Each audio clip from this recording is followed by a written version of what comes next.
upside-down pyramid. You can access the services you need if you can work well within the system.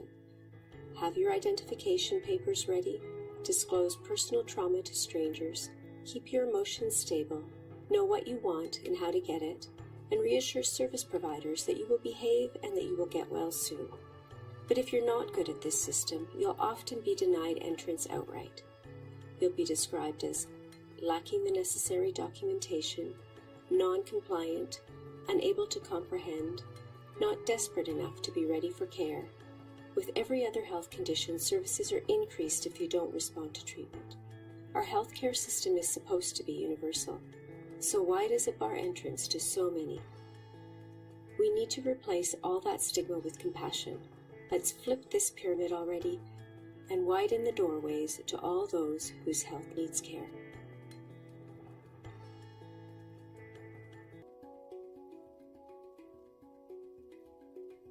Where does our habit of labeling people come from?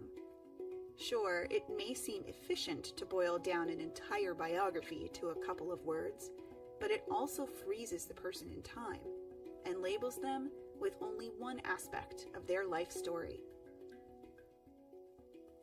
People who use substances, for instance, are often reduced to labels that are intended to shame, and those labels can stick to a person for the rest of their life, throughout the healthcare system and in their community.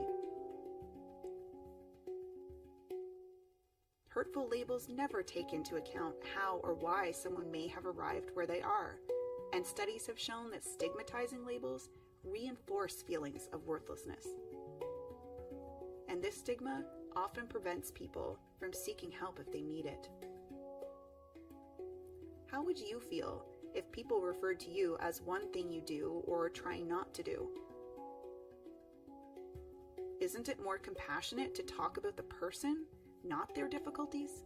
When we know that stigmatizing labels can be harmful, we can choose to care rather than shame by using words that put people first. After all, I'm more than a label, aren't you?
So many of us are walking alone in our grief over losing someone to substance use.